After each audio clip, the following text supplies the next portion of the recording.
Bom, então, eu, o Felipe e o Vinícius vão falar para vocês um pouco sobre esse artigo. Ele vai fazer uma análise sobre as tensões residuais dentro de um material de aço inox, aço inoxidado em perfis estruturais.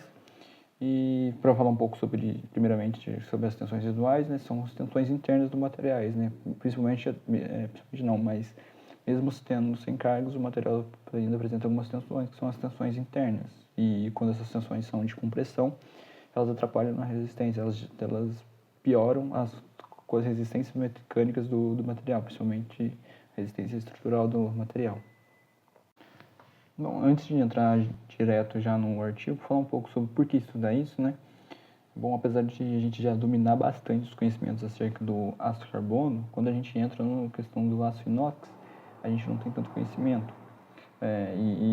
Falando em relação aos materiais em si, há grandes diferenças das propriedades, principalmente nas propriedades térmicas, principalmente na hora de tratar a questão de taxa de resfriamento na formação do material, também no processo de conformação, também, então a gente vai ter propriedades diferentes, então a gente precisa analisar um aço inox que está sendo muito usado, uma crescente grande agora do uso, e tem propriedades bem diferentes do aço carbono que a gente já domina, O artigo entra nesse caso para fazer essa análise. Ele vai pegar perfis produzidos de formas diferentes, 3 propostas diferentes de produção no perfil e fazer de modo experimental a quantificação tanto da magnitude dessas tensões residuais quanto também a distribuição na secção longitudinal do material, como é distribuído e quanto é e como é distribuído essas tensões.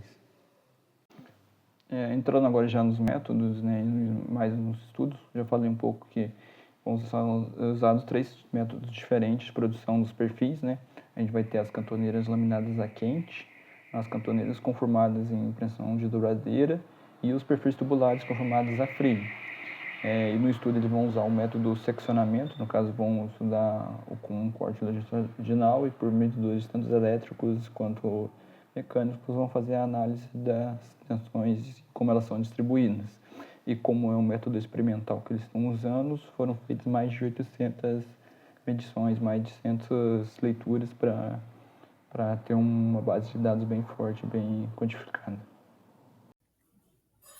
Olá, professor. Eu sou o Vinícius e eu vou estar dando continuidade ao nosso trabalho do artigo. Eu vou falar um pouquinho sobre o programa experimental.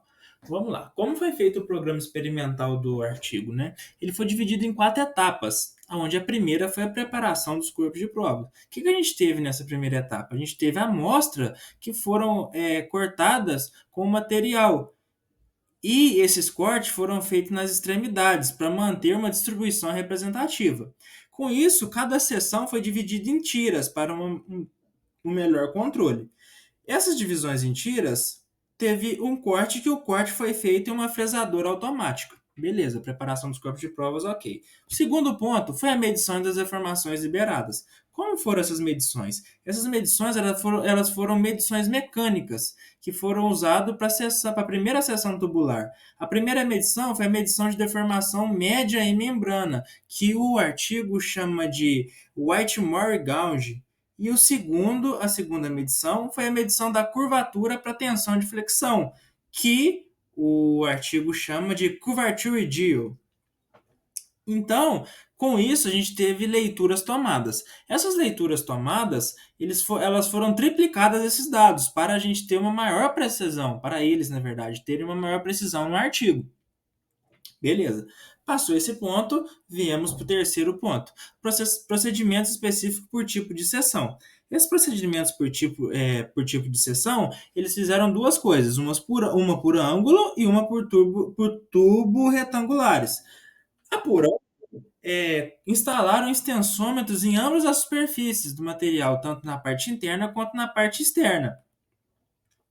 Essas deformações da membrana foram calculadas assumindo que teve uma variação linear através da espessura.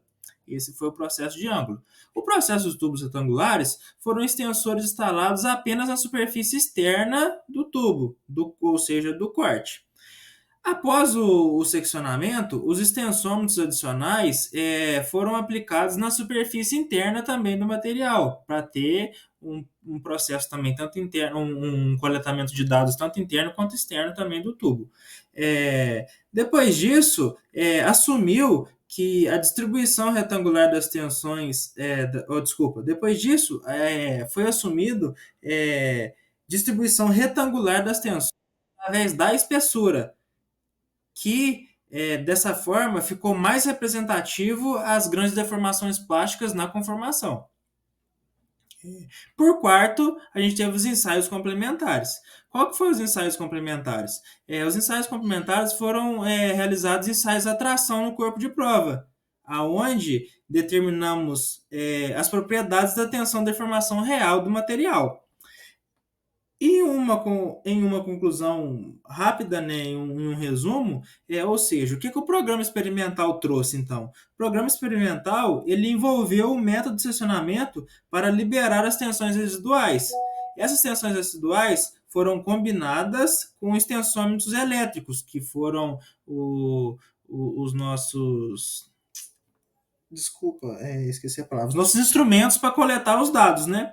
E, através disso, coletando esses dados, conseguimos ter uns diferentes tipos de perfis de que como o material trabalhou nesse processo de deformação. Esse foi o processo experimental utilizado no nosso artigo escolhido. Olá, meu nome é Felipe e agora falaremos um pouco sobre os resultados que foram obtidos neste artigo. Bom, neste artigo foi analisado um total de 18 seções de aço inoxidável estrutural, 3 laminadas a quente, 8 dobradas por prensa e 7 conformadas a frio. O método utilizado foi o de corte, em que as amostras são seccionadas e as deformações liberadas são medidas por extensômetros.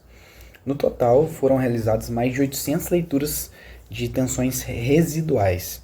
E na imagem que está no slide, apresenta um esquema de preparação das amostras, mostrando como foram feitas as seções, como elas foram divididas, que foram divididas em tiras, para possibilitar a medição das tensões residuais. Bom, nos perfis laminados a quente, as tensões foram baixas, com valores de membrana inferiores a 10%.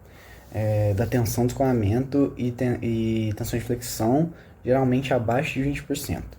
E nos perfis dobrados por prensa, as regiões planas também apresentaram tensões baixas, mas os cantos atingiram até 30% da tensão de escoamento. E isso é devido à deformação plástica que acontece ali quando quando dobra por prensa.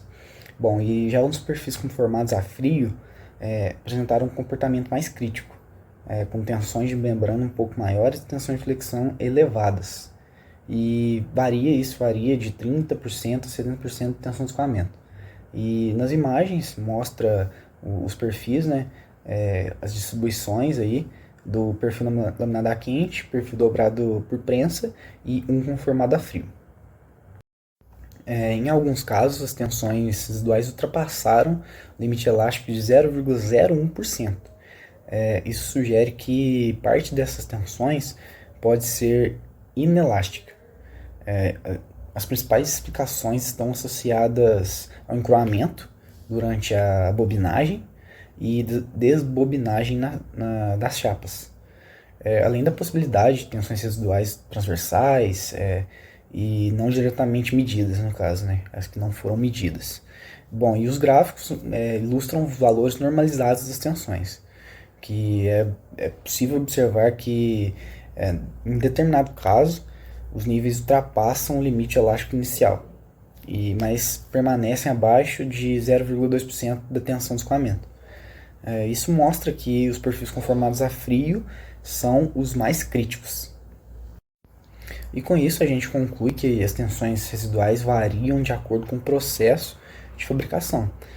Bom, a gente pode falar que nos perfis laminados a quente, os valores são bem baixos nos dobrados por prensa, os cantos apresentam maiores níveis de tensão, nos conformados a frio, os valores são significativamente mais altos, atingindo até 70% da tensão de escoamento, e isso é o que a gente pode concluir desse artigo que a gente estudou.